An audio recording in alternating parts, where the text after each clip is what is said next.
बातमीपत्रात आता पाहूयात गल्लीपासून ते दिल्लीपर्यंतच्या ताज्या घडामोडींचा धावता आढावा। मनोज जरांगे पाटील यांच्या प्रस्तावित मुंबई मोर्चामुळे राज्य सरकारची प्रचंड धावधाव सुरू आहे। जरांगेंचा मोर्चा अवघ्या 2 दिवसांवर आला असताना आता राज्याच्या मुख्य सचिवांनी सर्व जिल्हाधिकाऱ्यांना कुणबी नोंदी सापडलेल्या सर्वच नागरिकांना तातडीनं कुणबी प्रमाणपत्र जारी करण्याचे आदेश दिलेत। शिंदे समितीला राज्यात 54 लाख कुणबी नोंदी सापडल्यात हे विशेष। मनोज जरांगे यांनी महाराष्ट्रातील समस्त मराठा समाजाला कुणबी प्रमाणपत्र मिळेपर्यंत आंदोलन मागे न घेण्याचा पुनरुच्चार केलाय। तसंच आपल्या मुंबई मोर्चावर ठाम असल्याचंही स्पष्ट केलंय।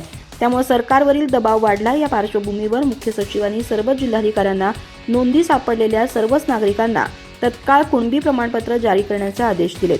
विशेष म्हणजे हे प्रमाणपत्र देण्यासाठी विशेष शिबिर आयोजित करण्याचे आदेशही त्यांनी दिलेत। कुणबी जाती संदर्भात सादर केलेल्या निजामकालीन पुरावे, वंशावळी, शैक्षणिक पुरावे, महसुली पुरावे, निजाम काळात झालेले करार, निजामकालीन संसारिकांनी दिलेल्या सनदी, राष्ट्रीय दस्तावेज इत्यादी पुराव्यांची वैधानिक आणि प्रशासकीय तपासणी कशी करावी आणि तपासणी अंती मराठा कुणबी मराठा जातीचं प्रमाणपत्र पात्र व्यक्तींना देण्याबाबतची कार्यपद्धती विहित करण्यासाठी माजी न्यायमूर्ती संदीप शिंदे यांच्या अध्यक्षतेखाली समिती स्थापन करण्यात आली आहे। सदर समितीनं बैठका घेऊन अभिलेख तपासणी कामाचा आढावा घेतलाय। तसंच तपासलेल्या नोंदींबाबत नमुना तयार करून अभिलेखांची तपासणी करण्याचे निर्देश दिले होते।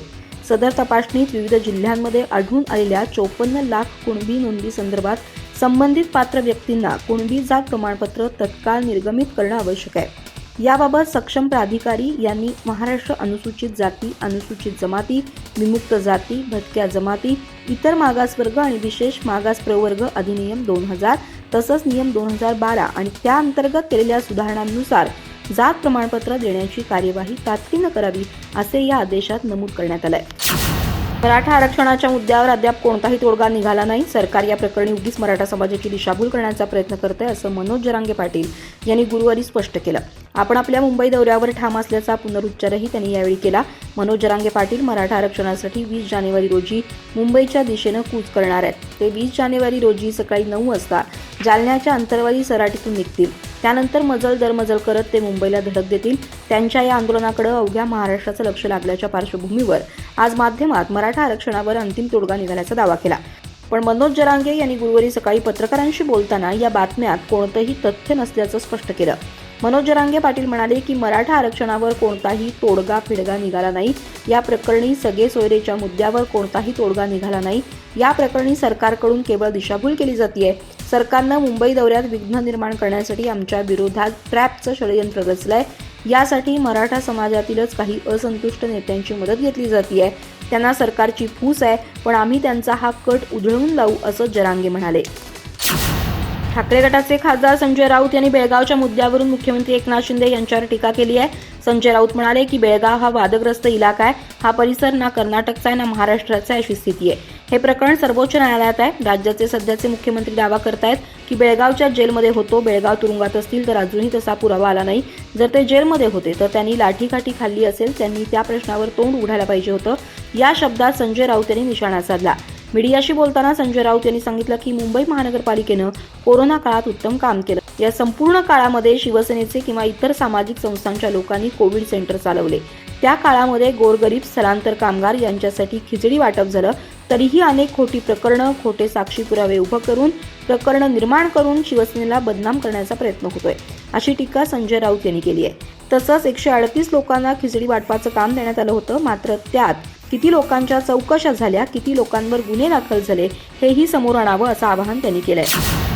जनता न्यायालयात महाराष्ट्राच्या राजकारणाचा खेळखंडोबा मांडला। या पत्रकार परिषदेनंतर भाजपचा जळफाट झालाय। भाजपला भीती वाटायला लागली आहे। त्यामुळे जनता न्यायालयावरून लक्ष हटवण्यासाठी सूरज चव्हाण यांना अटक केली असा गंभीर आरोप ठाकरे गटाच्या उपनेत्या सुषमा अंधारे यांनी केलाय। दरम्यान सुषमा अंधारे पुढे बोलताना म्हणाल्या की पंतप्रधानांनी अजित पवारांवर 70,000 कोटींचा घोटाळ्याचा आरोप केला होता। आता पंतप्रधान माफी मागणार का किंवा दादा पंतप्रधानांवर आबरू नुकसानीचा दावा करणार का असा टोलाही यावेळी लगावला। ठाकरे गटाचे नेते सूरज चव्हाण यांना खिचडी घोटाळ्यात ईडीकडून अटक करण्यात आली आहे। या कारवाईनंतर आज ठाकरे गटाला दुसरा धक्का बसला असून आमदार राजन साळवी यांच्यावरही बेकायदा संपत्ती जमा केल्याप्रकरणी गुन्हा दाखल करण्यात आलाय। या कारवाई सत्रानंतर आता ठाकरे गटाच्या उपनेत्या सुषमा अंधारे यांनी पत्रकार परिषदेतून भाजप शिंदे गटावर जोरदार निशाणा साधलाय। पंतप्रधान नरेंद्र मोदी 20 तारखेला सोलापुरात येणार आहेत। या दौऱ्याबाबत बोलताना अंबादास दानवे म्हणाले की राज्यात दमदार नेतृत्व नसल्यानं पंतप्रधानांना वारंवार महाराष्ट्रात येण्याची गरज भासतीये. खरं तर राज्यात दमदार आणि धमक असलेलं नेतृत्व शिल्लक राहिलेलं नाही. याच भीतीपोटी मोदींचे राज्यातील दौरे वाढले आहेत. तर मोदी पुढील काळात ग्रामपंचायतीच्या उद्घाटनासाठीही येऊ शकतात असंही दानवे म्हणाले. मोदी सरकारनं 2014 साली हर घर छतची घोषणा केली होती. मात्र आता 2024 मध्येही सरकारनं केलेली आश्वासनं पूर्ण केलेली नाहीत. सरकार खोट्या घोषणा करून जनतेची दिशाभूल करत आहे. एक प्रकारे ही जनतेची फसवणूक आहे. सुशीलकुमार शिंदे भाजपात जाणार असल्याच्या चर्चा सुरू आहेत. यावर प्रश्न विचारला असता दानवे म्हणाले की जो व्यक्ती अथवा नेता विजयी होऊ शकतो त्यांना भाजप आपल्या पक्षात येण्याची ऑफर देत असतो.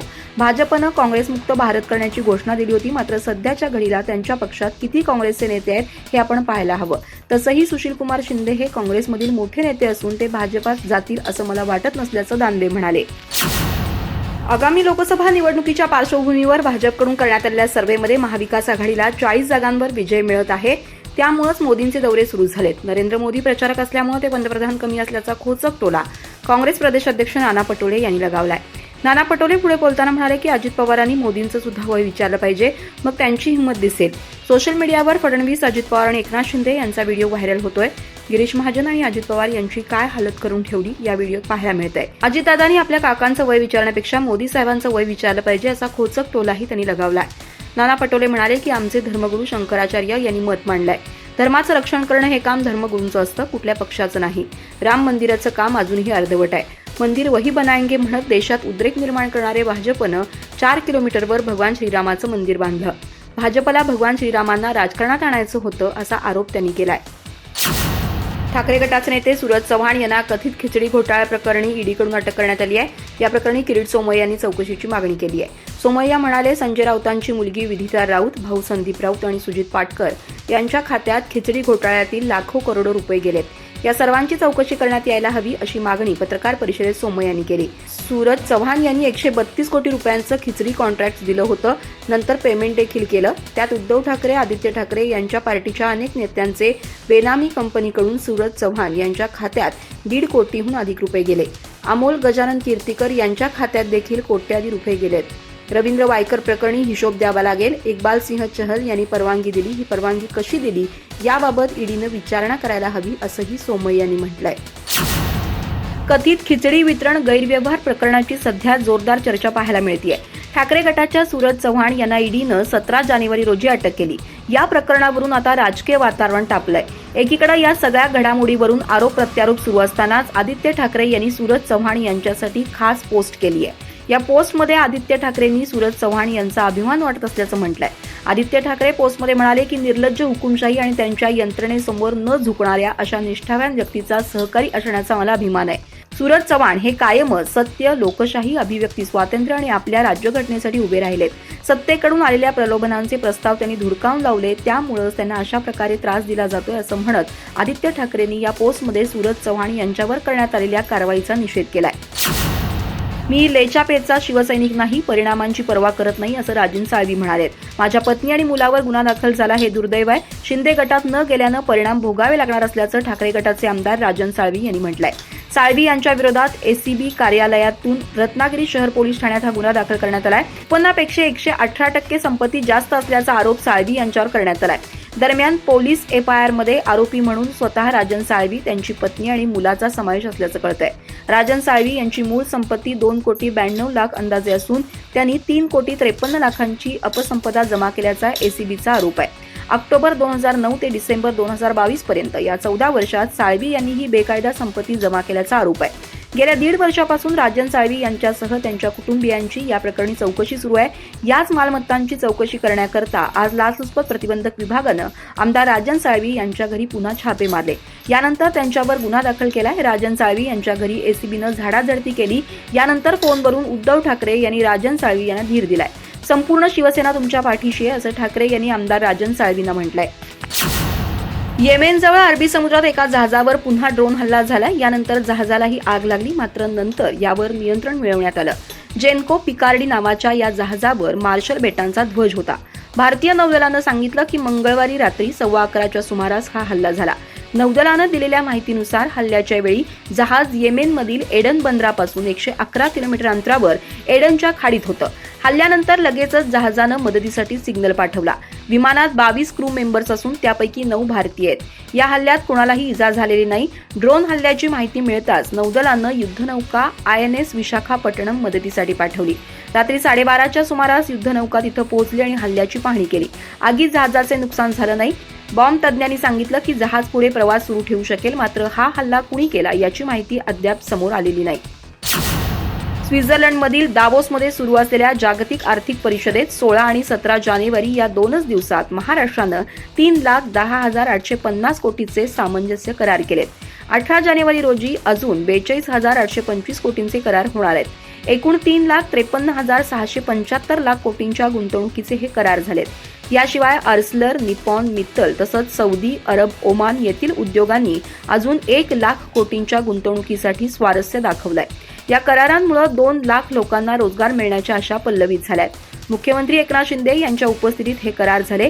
हे सामंजस्य करार केवळ कागदावर न राहता त्याची प्रत्यक्ष अंमलबजावणी जलद गतीनं करण्यावर आमचा भर आहे. उद्योगपूरक, कुशल मनुष्यबळ आणि झटपट निर्णय घेणारे लोकाभिमुख राज्य अशी महाराष्ट्राची प्रतिमा जगभरात असल्याचं या ठिकाणी जाणवलं. 18 जानेवारी रोजी 6 उद्योगांशी 42,825 कोटींचे करार होत असून त्यातून 13,000 रोजगार निर्माण होतील असं मुख्यमंत्री म्हणाले.